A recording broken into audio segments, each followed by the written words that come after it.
सीताराम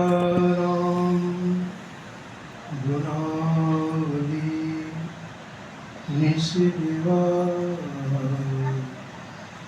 यज्ञया सीताराम विचित्र रूपमसि भूषण सीताराम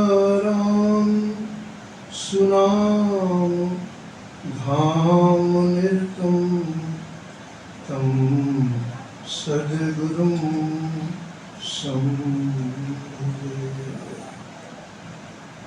बोले श्री गुरुदेव भगवान की जय। सब संत भगवान की जय। जय जय श्री राधे। मंच में विराजमान सद्गुरुदेव स्वरूप संत जनों के चरणों में कोटि सा प्रणाम। आप सभी प्रेमियों का वंदन। परम पूज्य अनंत शिरोसित सद्गुरुदेव स्वामी श्री रामानंद जी महाराज के चरणों में बार बार वंदन। और हमारे परम आत्मीय परम प्रिय श्री शिव स्वरूप जी जिन्होंने सुंदर आयोजन किया, हर वर्ष करते हैं और हम सभी को एक विशेष प्रकार का सुख प्रदान करते हैं। उनके चरणों में कोटि सा प्रणाम।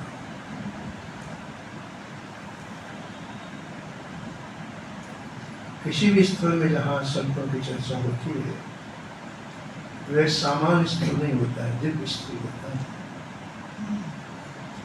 और संतों की चर्चा से मानव जीवन का जितना सुधार होता है और कोई दूसरी प्रक्रिया नहीं। इसलिए जीवन में जब तक किसी संत की कृपा दृष्टि नहीं पड़ती है तब तक अंतःकरण की कठोरता मलिनता दूर नहीं होती। ये विधि इन संतों को ही पता है। इसलिए गोस्वामी जी ने लिखा, संत मिलन सम सुख कछु नहीं। बहुत से सुख है लेकिन जो ये देते हो कोई नहीं देता है। इनके पास ऐसा अभूतपूर्व भंडार है जिसकी कोई सीमा नहीं है। तो ऐसे संतों का गुणगान कैसे किया जाए। विद हरि हर कवि गोविंद बानी कहत साधु महिमा सकुचाय। जहाँ इनमें सामर्थ्य नहीं है वहाँ क्या कहा जाए। प्रत्येक संत के जीवन में आप देखेंगे कि इन्हें ठाकुर जी ने भेजा और विशेष कार्य के लिए भेजा। इस बंधन में नहीं है। हम अपने समान आरोप लगाते तो हम इसके आगे हमको आता ही नहीं ना। हमारी जो पढ़ाई है वो इतनी लिमिटेड है कि आगे हम तर्क करते हैं। लेकिन फैक्ट ये है, सत्य ये है कि प्रत्येक संत को श्री ठाकुर जी ने भेजा है विशेष कार्य के लिए। और वो कार्य करके फिर ठाकुर जी के पास चले जाते हैं। इन संतों का एक एक गुण होता है। अभी भी आपने वक्ताओं के मुख से श्रवण किया उस स्वामी जी की सहजता और सरलता। हमारे सुरसुरु जी ने कहा, पूछ के अंदर आते कहा जाओ ये क्या है बताओ आप। वास्तविकता ये है इसी से ठाकुर रिश्ता है। हमारी जितनी चतुराई है वो चतुराइयां हम इस लोक जीवन में भले कैश कर लें लेकिन काम में यदि इनको रिझाना है तो इनके चरणों का आश्रय लेना होगा। सरल स्वभाव नमन कुटलाई। अरे ठाकुर जी कहते हैं यही आचरण वस्तु में भाई दर्शन देता हूं नहीं पॉकेट में रखा। अगर सरलता जीवन में आ जाए तो ठाकुर आपके पॉकेट में है, जब चाहो तो देख लो।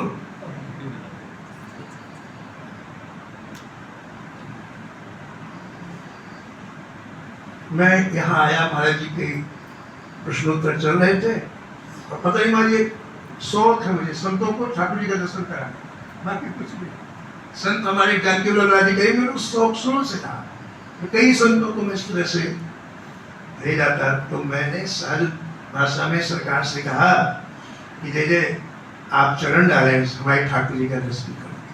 महाराज कुछ भी नहीं लगा, आऊंगा भाई, कोई बात नहीं कि कहाँ रहे तो कुछ भी नहीं। और महाराज जी के साथ में, हमारे पूज्य स्वरूप जी के साथ में सुबह 10 बजे कुछ नहीं, बिल्कुल कोई तूफान नहीं, तेरा तूफान सारे रूप में आए। आके बाजी संतों के चित्रपट लगे थे आश्रम में, बाजी संतों के चित्रपटों का दर्शन, बड़े खुश, बोले यहाँ ना आग्रह है ना दुराग्रह ये संत वाले नहीं, समन्वय, यही बोले बाजी पहला, आग्रह नहीं तो समन्वय। और कुछ देर बैठ के इतना सुख दिया सरकार, इतना सुख दिया की सहजता। मैं 2 मिनट में अपनी बात पूरी करूंगा। छोटा सा बालक धन्ना ने देखा कि एक संत आए और उन्होंने अपनी झोली से कुछ निकाला और उनको स्नान कराया, उनको कुछ पुष्प चढ़ाए, भोग रखा, आरती की। इतना ही देखा उसको बड़ा अच्छा लगा, उसको बड़ा अच्छा लगा। जब वो संत अपना कार्य कर चुके, देखा बालक खड़ा तो प्रसाद, उसने कहा वो नहीं, मुझे वो दो आप।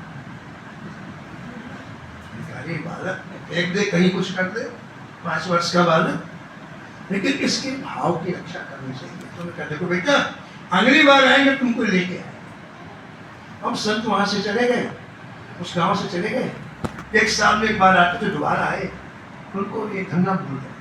ऐसा होता ही मारे, हम लोग यहाँ हैं तो यहाँ की बात, बाहर तो दूसरी बात। तो उसको नहीं भूला, जिसके अंदर वो प्रवेश कर गई तो उसको नहीं भूला। वो एक दिन प्रतीक्षा कर रहा था कि अब वर्ष पूरा कब आएंगे, और जैसे आए तो चरणों में गिर पड़ा, मुझे ठाकुर क्या करें, मुझे बेटा स्नान करके देंगे। और स्नान करने कुएं में गए और बोले क्या दूर से, मुझे बिल्कुल प्योर पत्थर पड़ा था, प्योर, उसमें भी कोई ऐसा नहीं। उसको उठाया, अपने कमंडल में रख करके लाए। अभी तो बेचारा उतार था, मुझे भी ऐसी सेवा, मुझे भी ऐसी सेवा, तो लेके आया। अब विचार किया कि कहीं हमारे ठाकुर को लाए, मान नहीं किया क्या, तो महात्मा जी ने हमारे उसको भी स्नान कराया और सिंहासन में पत्थर को रखा, अपने ठाकुर को नीचे और कहा बेटा इसमें से तेरे को कौन चाहिए। तो बालक बोला मतलब क्या मतलब महाराज जी, बोले सिंहासन में राजा ठाकुर है और नीचे सिपाही ठाकुर है तो फिर कौन सा ठाकुर चाहिए। बोले राजा, बच्चे तो रहते राजा, तो पत्थर देख, 2 काम करना धन्ना, एक तो इन्हें स्नान करा देना और इनको रोज भोग लगा फिर खाना। बोले ठीक है, दूसरे में चले गए। अब वो बालक 5 वर्ष, देखो सहजता किसे कहते हैं, सरलता किसे कहते हैं। उस बालक ने मतलब घरों में मिट्टी के घर आले होते, आले ऐसे आले में रख दिया उनको पत्थर को, एक छोटा सा कपड़ा लगा दिया और उन्होंने कहा था स्नान, जल करके स्नान किया। माने बेसन की रोटी बनाई थी बाजी, 4 रोटी और साग रख दिया। 5 मिनट बाद पर्दा खोला, रोटी गिरा, पूरी 4 की 4 खाई गई। अब उसको लगा कि जान पहचान नहीं तो नहीं खा रहे, जब ये नहीं खा रहे तो मैं को खाओ, ये उसका निजी भाव था। ये वो बोल के नहीं कहते कि तुमको नहीं खाना, उसके मन में आया कि जब ये ठाकुर जी नहीं खा, मैं क्यों खाऊं, गाय को रोटी खिला दी।